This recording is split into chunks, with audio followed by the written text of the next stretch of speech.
Everyone welcome to চ'ল' ছাৰ্ভাইভৰ। এইটো video' মই আমাৰ দৰে মানুহৰ প্ৰতি থকা কিছুমান মানুহৰ ভুল ধাৰণাৰ ওপৰত বনাইছোঁ। আমাৰ দৰে এস্পাইৰেণ্টবিলাক বেছিভাগ সময় ঘৰৰ ভিতৰতে আবদ্ধ হৈ পঢ়ি থাকে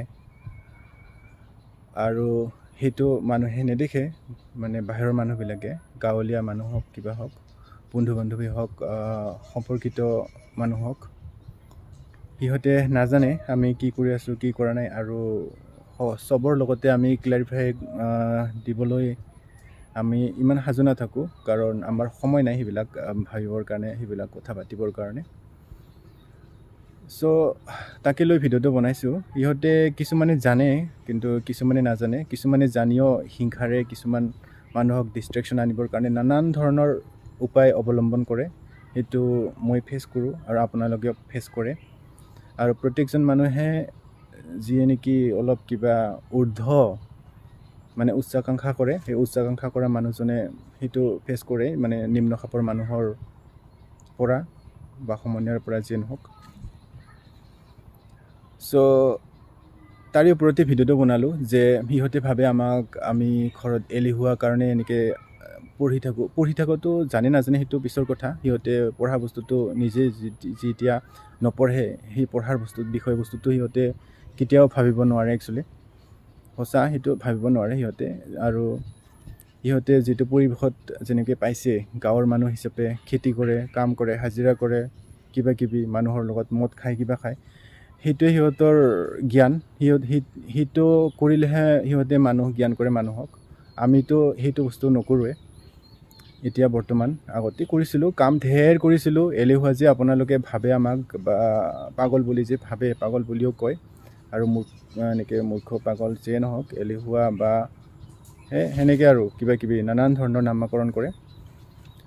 আমিও কৰিছোঁ, বহুত কাম কৰিছোঁ যেতিয়া আমি পঢ়া শুনা অলপ কৰা নাছিলোঁ কিছুমান সময়ত।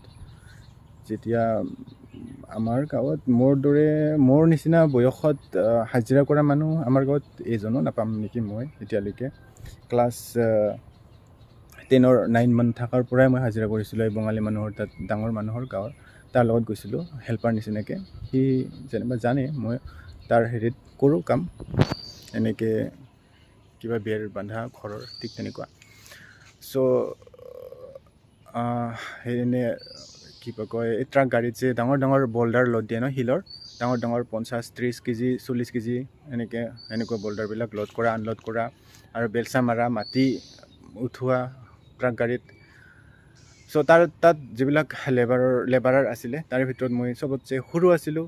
তাৰপিছত ইপিনে শ্বিলংলৈকে কাম কৰিব গৈছিলোঁ। শ্বিলঙত তেনেকৈ এই ঘৰ বান্ধে নহয়, তাতে হেৰি কৰিব লাগে, চিমেণ্ট মিহলোৱা, চিমেণ্ট উভোৱা, কিবা কিবি বিল্ডিঙৰ কাম, কিবা কাম, সেইবিলাকত তাতে 4 বাৰমান গৈছোঁ মই শ্বিলঙত সেনেকৈ কাম কৰিবৰ কাৰণে, যেতিয়া মই পঢ়ি আছিলোঁ ক্লাছ 10 মানত। ঠিক তেনেকৈ স্কুলততো অহা এনেকৈ এটেণ্ডেঞ্চ প্ৰায় কমিছিলে। 1 বছৰ মই পৰীক্ষাও নিদিলোঁ মেট্ৰিকত। ঘৰত 2টা বজালৈকে তাৰমানে মদ খাই হুলস্থুল কৰি আছিলে। এনেকৈ নিজৰে আত্মীয় মানুহ আছিলে। ঘৰৰ মাক বাপেকেও সেইবিলাকতো আৰু কেতিয়াও মানে হেৰি নকৰে, দায়িত্বহীন মানে মাক বাপেকবিলাকো এনেকৈ, সিহঁতে নাজানে। সিহঁতে যেতিয়া হাজিৰা কৰি বা কিবা কৰি 100 টকা 200 টকা যদি উপাৰ্জন কৰে, মানে ঘৰত আনা, তেতিয়া সিহঁতে মানে ভাবি লয় যে এইটো মোৰ বেটাটো ভাল। আৰু যদি একো কাম নকৰে, কিবা নকৰে, টকা পইচা উপাৰ্জন নকৰে, তেতিয়া ভাবিব সিহঁতে মোৰ বেটাটো বেয়া। তেতিয়া পঢ়ি থাকিলে খালি বাহিৰত বকি থাকিব, কিবা থাকিব, চকু ৰঙা বাপেকটো মাকটো, সেয়াই আৰু আমাৰ গাঁৱলীয়া পৰিৱেশৰ মানুহ আপোনালোকে জানেই। সিহঁত নিজেও একোটা মানে ক'বলৈ গ'লে স্কুল নিজৰ নাম লিখিব নাজানে, ঠিক তেনেকুৱা। স্কুল যোৱাই নাই মাক বাপেকো। আৰু ঠিক তেনেকৈ গাঁৱৰ মানুহো ঠিক একে চিন্তাৰে আমাক মানে ভাবে এলেহুৱা কিবা। মই এলেহুৱা নহয়, ক'লোৱেই কি কৰিলোঁ। মণিপুৰত কাম কৰিব গৈছিলোঁ মেট্ৰিকৰ, আৰু ইপিনে কয়লা খনিত কাম কৰিব গৈছিলোঁ, যিটো আমি নঙাল জাদি মেঘালয় তাত। চ' আপোনালোকৰ এই কৰ্মী মানুহবিলাক যিবিলাকে এলেহুৱা ভাবে, কিবা ভাবে, সিহঁতেও কিজানি কয়লা খনিত কাম কৰি পোৱা নাই, এনেকৈ গাড়ী লোড দি পোৱা নাই। আৰু মোৰ লাইফষ্টাইলটো এনেকুৱা আছিলে, মই সৰুৰ পৰা যেতিয়া ক্লাছ 6 7 ঠিক তেনেকুৱাৰ পৰাই 8, 9 সেনেকুৱাৰ পৰাই মই বক্সিং খেলিছিলোঁ। বক্সিঙত মোটামুটি 5 বছৰ কম হ'ব, 3 বছৰমান কৰিছিলোঁ কিজানি বক্সিং খেলা। এইপিনে টাইকণ্টোটো মই মোটামুটি হায়াৰ ছেকেণ্ডাৰী ক্লিয়াৰ কৰাৰ হায়াৰ ছেকেণ্ডাৰীলৈকে খেলিছিলোঁ বোধহয়। বক্সিং এৰি টাইকণ্টো খেলিছিলোঁ। টাইকণ্টো মোৰ কিজানি 10 বছৰমানেই হৈছিলে নেকি। কিন্তু বেল্টটো মই হেৰি কৰা নাই, আপগ্ৰেড কৰা নাছিলোঁ, কাৰণ পইচা লাগে। বেল্ট আপগ্ৰেড কৰিব লাগিলেও পইচা লাগে। ব্লেক বেল্ট কিবা বেল্ট কেতিয়াবাই পালোঁহেঁতেন, বাট পইচাৰ কাৰণে নকৰিলোঁ। কিবা ৰেড বেল্ট ফাৰ্ষ্ট ডান নে কিবা সেনেকৈ লৈ কিনে মই হেৰি কৰিছিলোঁ আৰু। চ' যিয়ে নহওক, এনেকৈ ভিডিঅ'টো এয়ে বনালোঁ আৰু। আজি আমি এলেহুৱা নহয়, আমি মূৰ্খ নহয়, পাগলো নহয়।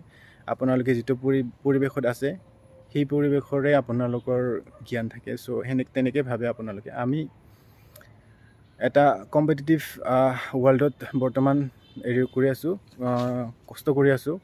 কম্পিটিশ্যনৰ কাৰণে বহুত লাখ কেণ্ডিডেট আছে। সিহঁতৰ লগত ফেৰ মাৰিবৰ কাৰণে আমি মানে একোৱেই নহওঁ। আমি আৰু বহুত বেছি কষ্ট কৰিব লাগিব। মানে আমি যেনেকৈ এতিয়া ঘৰত আবদ্ধ হৈ থাকোঁ, বাহিৰত নোলাওঁ, আৰু বেছি কষ্ট কৰিব লাগিব। সিহঁতেতো আৰু মানে হাই লেভেলৰ কম্পিটিটৰ হয়। সিহঁতৰ ক'বলৈ গ'লে কিমান ভাল স্কুল কলেজত পঢ়ে, সিহঁতে প্ৰাইভেট স্কুলত পঢ়ে, সিহঁতে টিউশ্যন দিয়ে। গৰেতো জীৱন। আমাৰতো টিউশ্যন নায়েই জীৱনত। টিউশ্যন কৰি পোৱা নাই কোৱা নিচিনা। পাইছোঁ টিউশ্যন কৰি কেইবাৰমান এনেই 1 মাহ 2 মাহৰ কাৰণে। চ' সিহঁতে কিমান টকা পইচা খৰচ কৰে। সিহঁতৰ কিবা এডুকেটৰ ভাল, টিচাৰ ভাল হওক, মেণ্টৰ থাকে সিহঁতৰ, মানে কিমান কি কোচিং কৰে, কিবা কৰে। চ' সিহঁতৰ লগত কম্পিটিশ্যন কৰিব লাগিলে আমি আৰু কষ্ট কৰিব লাগিব। আৰু ইমান এটা পৰীক্ষা দিলোঁ, পৰীক্ষাত এতিয়ালৈকে পাছ কৰিব পৰা নাই, ইমান কষ্ট কৰা স্বত্বেও। আৰু একচুৱেলি এটা কথা মই শেষত ক'ব বিচাৰোঁ যে এই পঢ়া পাতিৰ যিটো কষ্ট এইটো মানসিক কষ্ট হয়, বহুত ধৈৰ্যৰ দৰকাৰ। আৰু আমি এইটো কনচিষ্টেণ্টলি কৰি থাকিব লাগে, সদায় কৰিব লাগিব। কিন্তু আপোনালোকে যিটো কৰে হাজিৰা কাম বা কিবা, হাজিৰা কাম কৰাত কিমান ফূৰ্তি, কাৰণ মই নিজেও জানো না, মই নিজেও কৰিছোঁ। ফূৰ্তি হ'লে কি হ'ব, কিন্তু লাষ্টত আপুনি ইমান এটা ভাল হেৰি নাপাব আৰু ষ্টেটাছটো নাপাব। সেইকাৰণে আমি হাজিৰা কাম নকৰোঁ, কাৰণ আমাক লাষ্টত কিবা এটা ভাল হেৰি লাগে ন। সেইকাৰণে কিবা কয় ছেফ এমপ্লয়মেণ্ট লাগে, কি ক'ব তাক, ফৰ্মেল এমপ্লয়মেণ্ট লাগে নে কি কৈছিলে, ফৰ্মেল এমপ্লয়মেণ্ট লাগে, যাতে আমি ছেফ থাকিব পাৰোঁ ভৱিষ্যতে। আৰু কি ক'ম, চ' এইখিনিয়ে আছিলে। কিবা ক'লোঁ, কিবা বুজালোঁ, বুজি নাপালোঁ মই নিজেও। চ' বাই গাইজ।